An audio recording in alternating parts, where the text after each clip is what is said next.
Welcome to another episode of the Hustle Interview, where we will be talking about the most pressing political issues of our time with no filters and no flaws. I'm your host, Maggy Martinez, and today we turn our attention to the recent decisions affecting the Department of Veterans Affairs under President Trump's administration. These developments have profound implications for our nation's veterans and the services they relied on. This decision have generated many reactions from veterans organizations, policymakers, and the veterans themselves. Some argue that the decisions are necessary for fiscal responsibility and efficiency, and others fear they may undermine the support system for our veterans.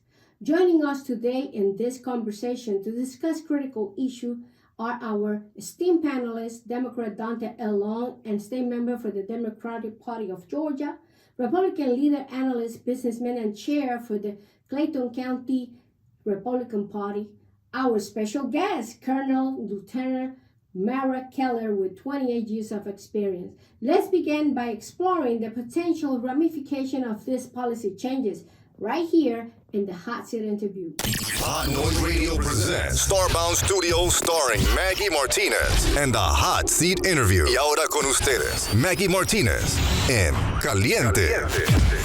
And now, Maggy Martinez. Welcome, gentlemen and ladies, to the Hot Seat Interview with Maggy Martinez.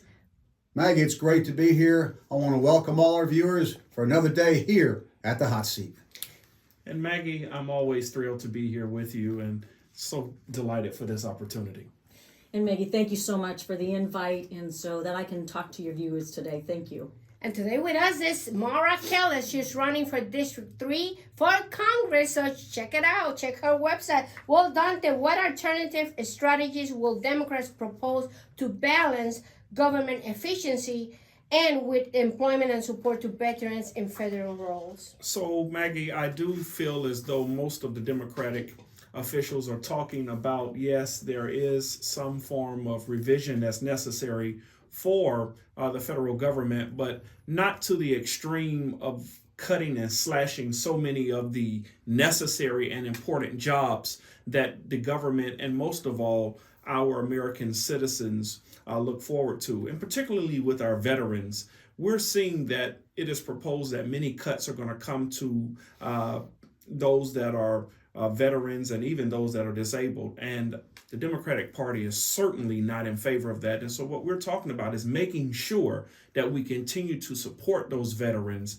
and making sure that they have all of the facilities and all of what they need to make sure that they receive the proper care for having served our country.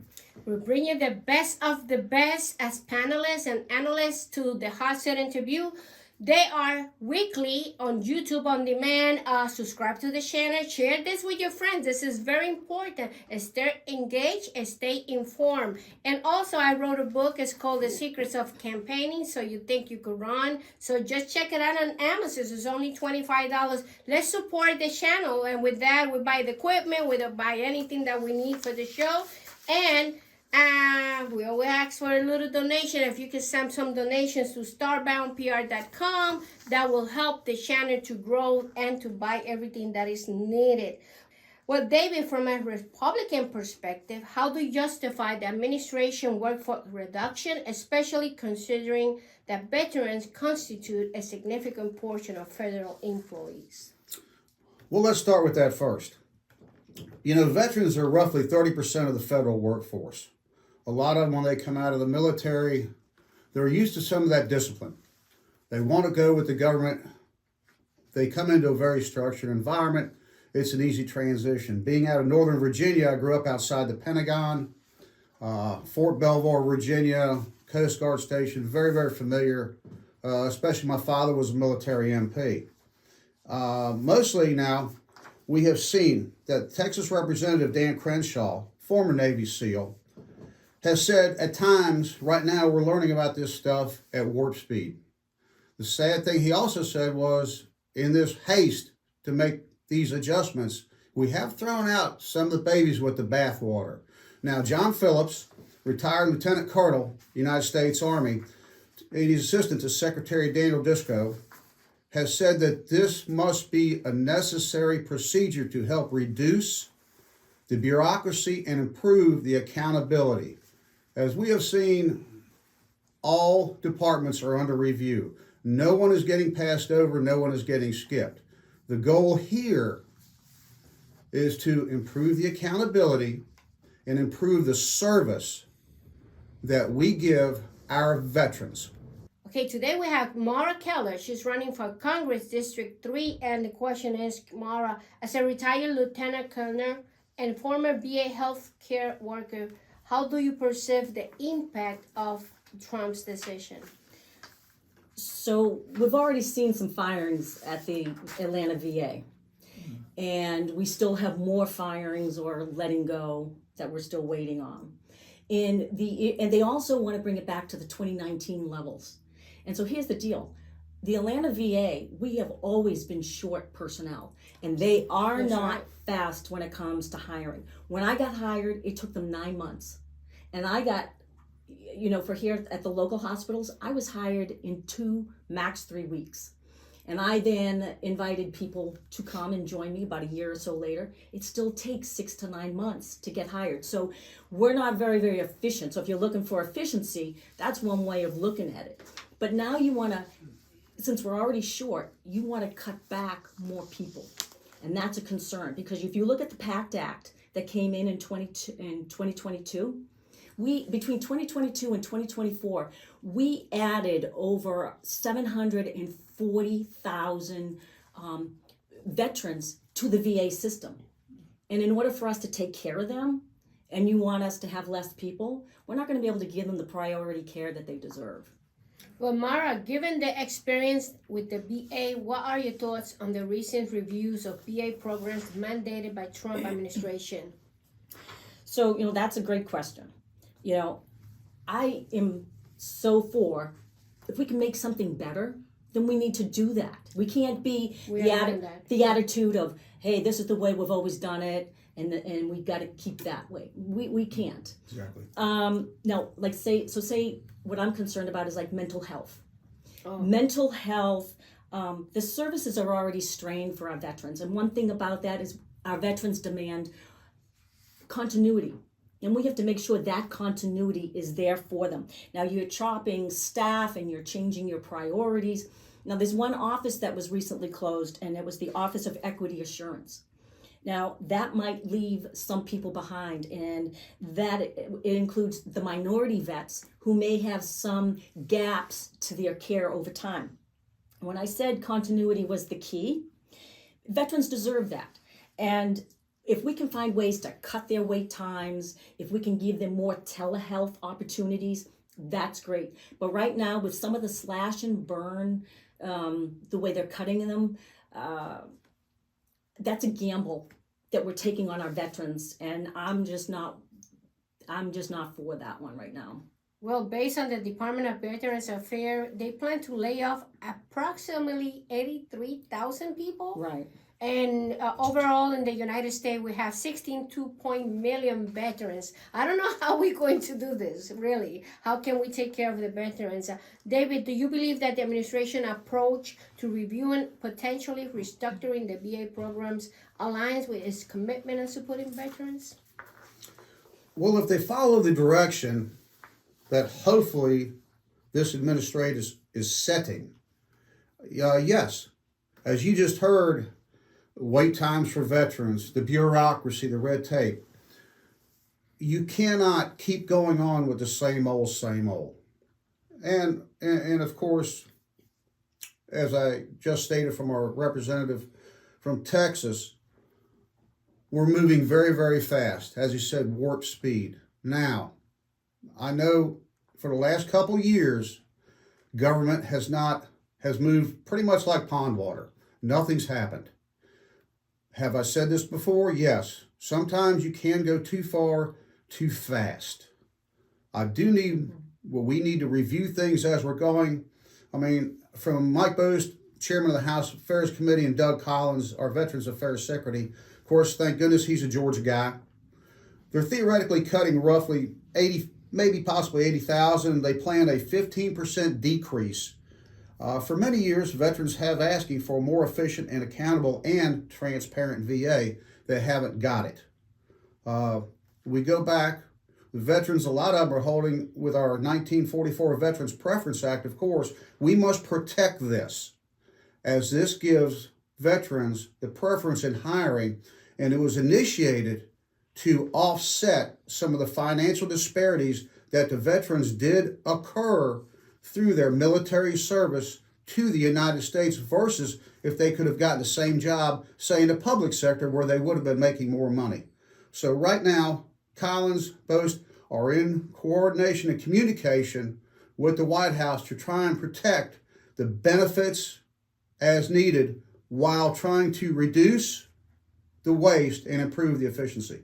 Daunta, should policymakers ensure the efficiency measures within the VA do not compromise the quality of care provided to veterans? Absolutely, Maggie. We've been talking about this for the last several weeks, making sure that lawmakers really continue to make sure that not only, as we've been saying for several weeks, the American public that deserve goods and services, but now we're talking about our veterans. These are the ones that have gone to war to defend our freedoms. And now when they come home, they are not receiving the quality of care that they deserve. Having worked closely aligned as a chaplain before, I know that it is so significant that the dignity of services that come with those veterans cannot be compromised. It absolutely is essential, and it is necessary that the people, again, I say, that have served this country receive that care. And so I say to all those lawmakers, we cannot cut the funding. This is an area where we deserve to treat those who have protected us with the best care possible. Well, Maura, your 2024 congressional run was driven by a desire to protect women's rights and reform VA hospitals. How do you plan to continue advocating for these issues, and what lessons did you learn from your campaign? One of the things that was just not just the women's issues or the VA. There were other issues, especially in the rural areas. People wanting better paying jobs, and if I have a better paying job, what else does that give me? I can pay for childcare, health care. I can pay for my rent, groceries, and I can also put more money into the economy of my area. But I want people to know that I'm running, but I'm still available. So you can come and talk to me anytime about your problems and issues. And one of the things that I did learn about my race is I need to ensure that I don't stay within this Democratic bubble or this echo chamber that we call it. I need to make sure that I find more opportunities where I can re-engage with thoughtful but hard questions in discussions with moderate Republicans, independents, and those low propensity voters. Who's the person running against you? It'll be Brian Jack. I heard, the Vines, that he doesn't come to town hall meetings. What's going on? We've been asking him. Calling his office pretty much on a daily basis. And they keep on saying they're going to put something together, and we're just still waiting for when that might be. But we have been finding him, which to me it's been a little bit disappointing, is he has stayed within the Republican Party, visiting them, like Fayette County, but he's not talking to us, everybody. And hopefully that'll change in April, but time will tell. Well, David, how can the Republican Party address concerns raised by veterans and former service members regarding recent policies decision? Well, basically what we need to do is look at the issues within the VA as we're moving forward with these policy issues. Right here in Atlanta, the Center for Atlanta and Augusta is one of the lowest performing VA centers in the United States of America. Now, they rated a 2 out of 5 stars. Now, a buddy of mine, when he's from Vietnam, that's my generation. He was down in Dublin where he was being treated for bone cancer. Now, his appointments sometimes got rescheduled, canceled, and he had from Jackson, Georgia to Dublin. It's about an 80-mile drive. A few times he had to go to Augusta, which is 140 miles. Now, when you look at this, why here are our hospitals so low performing? We know there's a staffing issue. As Maura mentioned, the United States, Georgia, the VA, we are all having a lot of shortages, especially when we're dealing with mental health. And I believe, correct me if I'm wrong, but I believe the statistic was 16 veterans a day were committing suicide. It's 22. It's 22 now. Okay, this shows where we need to emphasize our improvements. Now, I know they've been doing studies about this on the VA. What are the results? And I've said before, what can we do in a preventative measure? Going back again, I grew up in the 60s. We didn't have psychologists or anything like this at our schools when a tragedy took place. If somebody was, God forbid, when it happened, killed in an auto wreck, we just faced up to it. Now we have psychologists around dealing with this. However, if no one chooses this field, how are we going to fill these shortages? Like I said, it's not just over with the VA. It's out here in the private center also. So we have to start looking at what can we do to recognize, address, and fill these needed spots to give not only our veterans, but everyone else the mental health care they need to help get these numbers down. When we look at mental health, you're looking at substance abuse. You are looking at substance abuse leads to homelessness. It leads to relationship issues. This is a very compound little situation here when people just say mental illness. We have to start looking at all, shall we say, like a diamond. Look at the facets involved and let's address the situation. Daunta, what steps should the Democratic Party take to strengthen its support to federal veterans and address the challenges they face in current political climate, and also why the Congress is so quiet?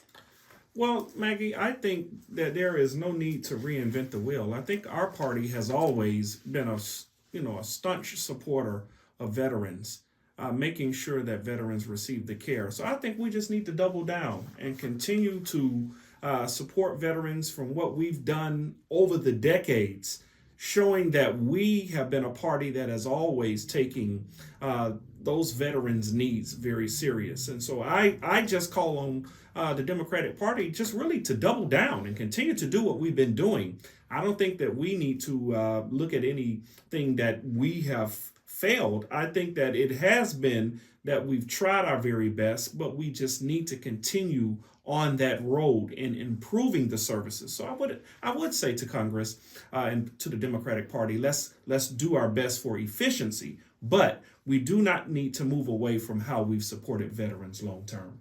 That's right. A rebuttal on that, David? Well, it'd be nice to get the Democrats on board. Right now, they're looking for leadership.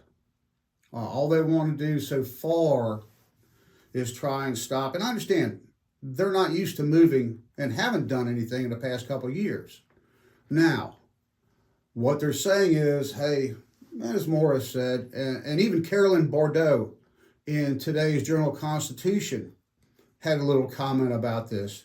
The, we say, move and wreck policies. See what happens. Let's just do this, rush forward. Actually, I can say, let us slow down just a little bit. I understand where we want to go as a Republican Party. We are mandated by what the voters told us last November. They want the government to be efficient. They want the government to start working for them and not for themselves. They're tired of the inefficiency and the incompetence and the failure to move things forward when the two parties seem to be on a collision course, and almost likely, unfortunately, that seems to be their priority right now. Rebuttal models. Wow. I agree that the two parties are not working together. And that is something, I look at it as, if I went to work today and I said, you know what, I'm not working with you, or I'm not working with you, I would be fired by the end of the day. Unless you worked for the government. And that is acceptable, normalized behavior that I just can't seem to wrap my head around. Well, we bring the best of the best. Maura Keller, she's running for Congress District 3. We have David Hamrick, Republican leader and political analyst. And we have Daunta A, Democrat and state member for the Democratic Party of Georgia.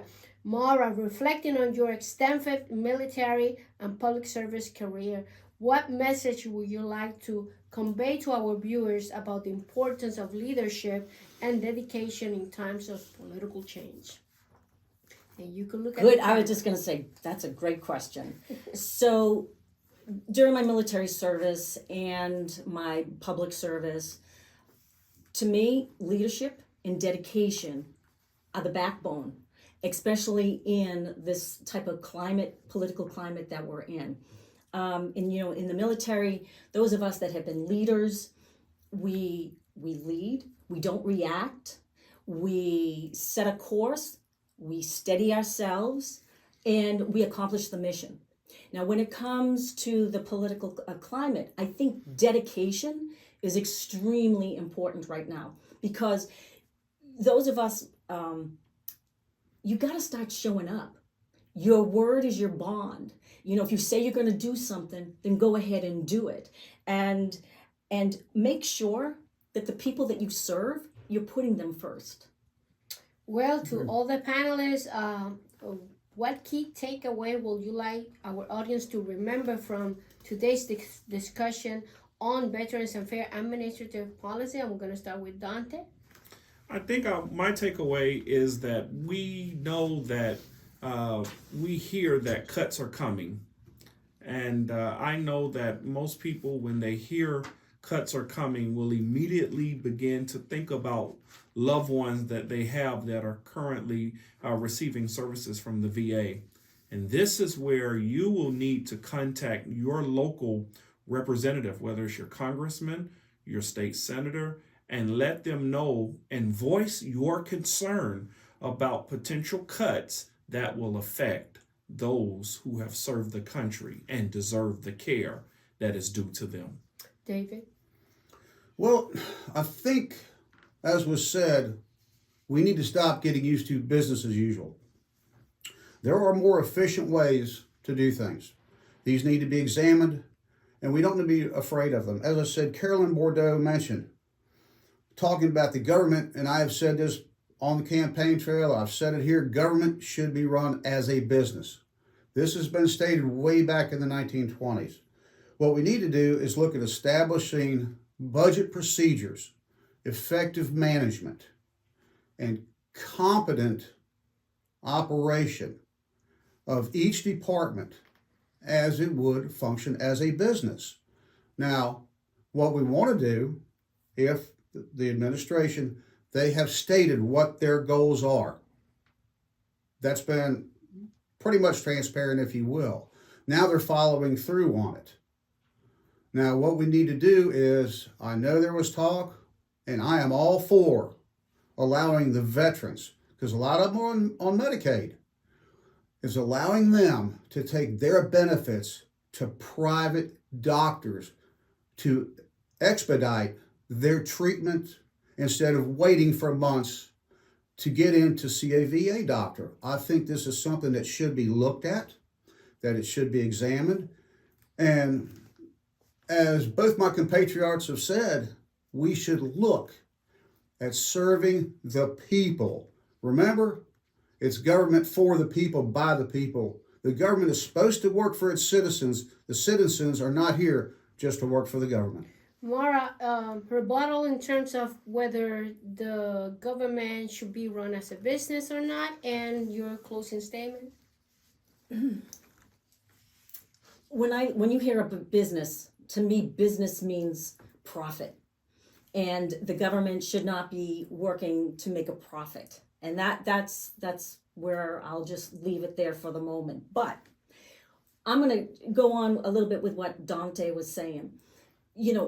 your voice is so extremely important. And too many times people just sit back and say, I'm not going to be able to get this changed or fixed, and they just be silent. But let me tell you something. For every person that has a problem, there's 50 more like you that have that same problem. And it just takes that one person to open their mouth to say, this is not right. And make sure your local, in your state, in your federal, I want to say candidates, Representatives. Thank you so very much. Your representatives, that they are the ones that are being responsive to you. And if you're not getting the right answers, you keep on telling them this is not right. And that's why, we can go ahead and protest to make sure that you get the right benefits that you deserve. Daunta, closing statement? As I've said so many times on this show, as we continue to see what is being called efficiency operating, who's suffering the most? Today, we highlight our veterans because now, as we're hearing, even they in this department needs efficiency. And I will not argue where the efficiency can take place, but we cannot use the word efficiency in place of quality care for those who have defended us. David, your closing statement? Well, I'll go with what Doug Collins said. We are not going to cut the health care benefits and responsibilities to our veterans. Now, as Maura did say, and we've heard veterans for years speak about this, they want an efficient system where they call, somebody answers the phone, when they need to see a doctor, when they need care, when they need help with housing, when they need help with bills, that somebody is there to answer the phone. Somebody's there to do their job and not just be a simple bureaucrat and pass it on to somebody else, but somebody who is willing to stand up, work with, and protect the veterans as they have protected us. Maura, your closing statement? I just want to say that this has been a great discussion today, and that I am looking forward to the next show. Just looking forward to the next show. That's good. That's good. Well, thank you, David, for coming. Maggie, as always, it's great to be here. We need more discussions on this subject, and thank you for having me. Daunta? Maggie, as always on this show, we highlight those issues that the average American is discussing around the dinner table.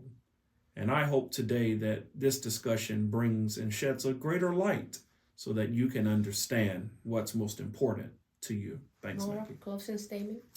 Again, I just want to, everybody knows that they have a voice, and our veterans are so important to us. And we're going to be there for you. What a powerful discussion today as we wrap up the discussion on the hot seat interview. It's clear that the decisions affecting the Department of Veterans Affairs and the federal workforce are not just about numbers on a budget spreadsheet. All these decisions, they impact real life. The layoff of veterans, civilians, and temporary workers raise serious concern about the future of our veterans community, the quality of services they receive, and the overall efficiency of the federal government. We heard different perspectives today, from concerns over job losses and services disruption to arguments about fiscal responsibility in government reform. But one thing is for sure, undisputable, our veterans sacrificed themselves for this country, and they deserve policies that prioritize their well-being, employment opportunity, and access to benefit. I want to thank our panelists, Democrat Daunta A, Republican leader David Hamrick, and our special retired Lieutenant Colonel Maura Keller for coming to the show. These discussions are crucial in holding our leaders accountable and ensuring that nobody's left behind. The debate doesn't end here. It's all about veterans, policymakers, and everyday life. So please join us the next time on the Hot Seat Interview.